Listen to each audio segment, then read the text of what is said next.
buhok ko is medyo oily siya. Mabilis mag-oil yung buhok ko and meron akong technique. Lalagyan ko siya ng polvo.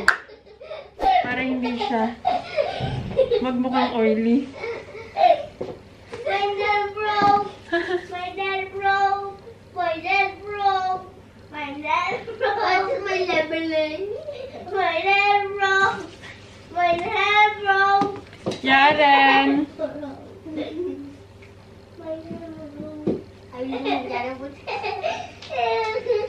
Aalis pala kami ngayon. Pupunta kami ng bursa. Ipitan ko sana yung buko kaya naman na lang. Yaren!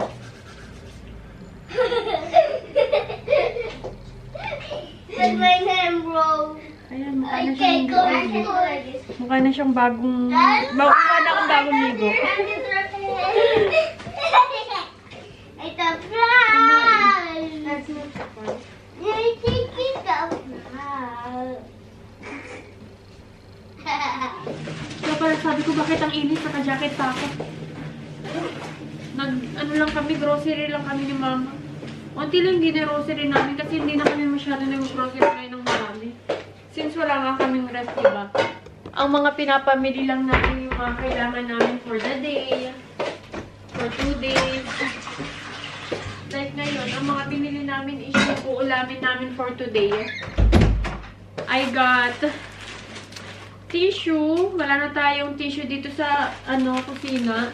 Alam nyo guys, simula tumira ako dito sa ibang bansa, is, hindi na ako sanay ng walang tissue. Kailangan palagi talaga may tissue yung toilet, yung tissue sa kusina. Pero dati, sa Pilipinas, wala kaming tissue sa toilet. Pero dito, hindi talaga po pwede. Nasanay na. Milk, kasi dumating na nga yung hot chocolate kagabi, diba? Nag-order ako. And then, eto, pagkain ni Gunner mamaya. Tapos, chicken, pang ano ni Mama. Tinolang man. Tanggalin mo na lang yung internet, Mark. Ito? Oo. And, wet wipes, hindi rin ito pwedeng mawala sa bahay. Drinks. Wala nang shampoo. I also got highlight. Diba nga sabi ko sa inyo, yung panlasa ko kakaiba. And etong highlight na to is, kahit pa paano, okay siya na tatanggap siya ng panlasa ko. And also this one. Ito yung mga biscuit na kaya kong kainin. Ngayong kakaiba yung panlasa ko. Ayan. Para to siyang Marie. Sa atin. Ito naman is para siyang Bravo, guys. Nakakami. And next is ito. Yan. Bumili ako tinapay. Pang snack-snack. Ang vanilla. Wet wipes. Ito hindi rin ito pwedeng mawala dito sa bahay. Fries na kailangan namin lutuin to ngayon kasi wala kaming ref. Snack yan ng mga bata. And also, the pizza. Para yan kay Gunner. Mag-start na akong gumawa ng pagkain ni Gunner. Baka sunduin niya ako ba? Guys, sarap ng ulam natin. Spinach with, tinolang manok na may spinach. Ayan lang yung vegetables na meron kami dito. Kain-kain. Tanggal niya, Ma. Tapos, pinagdikit-dikit niya, naging picture. Magkadikit-dikit pala yung mga picture nun. Guys, tignan nyo, oh. It's Band-Aid. And then, si Yaren ginawa niya yan. Galing naman talaga nito ni Yaren. Wow, it's Band-Aid pa. Alam nyo ba kahapon, di ba meron akong daladalang cargo na box? And then, si Yaren, kinuha niya kagad yun. Tapos may ginagawa siya, hinahayaan ko lang siya. Hindi siya nanghingi ng tulong, guys. Nanghingi lang siya ng tulong yung sa scotch tape. Ayun, tapos yung scotch tape na yung last part. Alam niyo ba ginawa niya doon? Ginawa niyang ano ba yung VR box ba tawag doon? Yung para sa nilagay niya yung cellphone. Can you get the box niya? The one that you made yesterday. Tapos hindi pa natatapos doon, di ba? Kinoveran niya ng bond paper yung whole na ginawa niya. And then, ang ganda niya tignan. Hindi ko lang siya na-picturean, guys, kahapon. No, not the one, the box. The box that you want. that you made yesterday. Ang ganda talaga ng pagkakagawa niya. Hindi ko lang na-videohan. Napicturan ko na yung time na nasira niya na kasi nga, buksan niya yung cellphone kaya hindi niya mapindot. So, this is what she made. This one is a VR box. VR box ba yun? And then, what she did was, she put the phone here. Yes. And then, she bond it. Yan. And then, this one. Ito yung hiningi niya ng tulong sa akin. Pero, guys, siya na una nakagawa nito. Kaya lang, parang naawa ba ako sa kanya. Kaya sabi ko, sige, ako nagagawa. And then, what you gonna do is, Like that. like that. Can you show it to them? Like that. Tapos, manonood siya doon sa phone niya. Diba? You're so smart! Mommy, wait. You want to do this on TV? Yeah! And you don't do this. Don't put this on. You want to do this on TV? Yes. Dimmer. Look, Baba message na. What did Baba said? Give me some.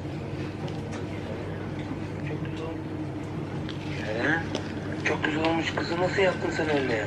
Maşallah benim minik kafaya. Okay, you can do it again.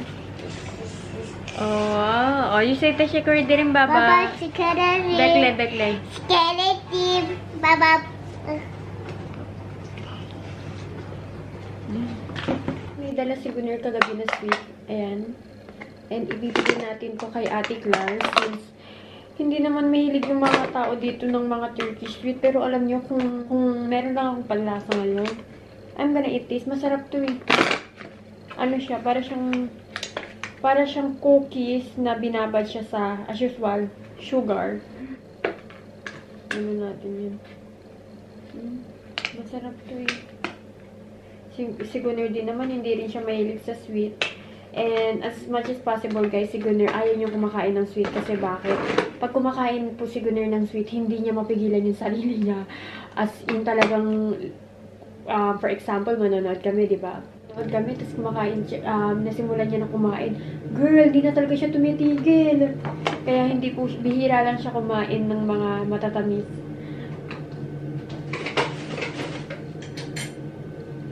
Hindi na ako babalik sa tulog. Natutulog pa sana ako kasi maaga pa. Anong oras pa lang? 9:05. Kaya lang sabi ko hindi na kasi alis kami ni Gunner ng 11. So pag natulog pa ako, isang oras lang tulog ko, mag-e-edit pa ako. Maglilinis pa ako dito. Siyempre, para pagkababa ni Mama, magluluto na lang siya. Kaya hindi na lang. Pupunta pa ako ng market ngayon since I'm going to buy yogurt para, ano yun, pagkain ni Yaren, pati pagkain ni Gunner. Kaya sabi ko, wag na lang mamaya na lang ako matutulog pagkadating ko sa school. Kasi ako rin yung naghatid sa mga bata. Dahil si Gunner natulog. Sabi niya, Myla, pwede bang ikaw maghatid sa mga bata bukas? Dahil nga matutulog nga daw siya kasi nga aalis kami ng alas 11. Sabi ko, okay lang. Kasi kawawa din naman si Gunner, guys. Imagine niyo, nag-work siya ng morning up until night. Madaling araw, 1 in the morning. So, imagine that. Nakakapagod kaya yun na, diba? Kaya, yeah, mag-ice-ice tayo.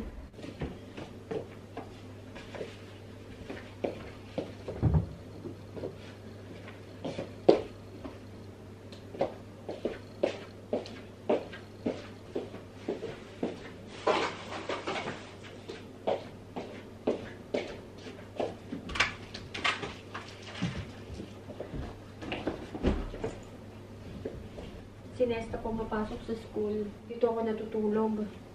Pagka maaga nagigising si Nesta, 5:30. Inahandaan ko rin siya ng pagkain dyan. Tapos matutulog na ako balik. Kaya may mga kumot-kumot dito. And hindi pwede mawala ng kumot dito, guys. Bakit? Malamig.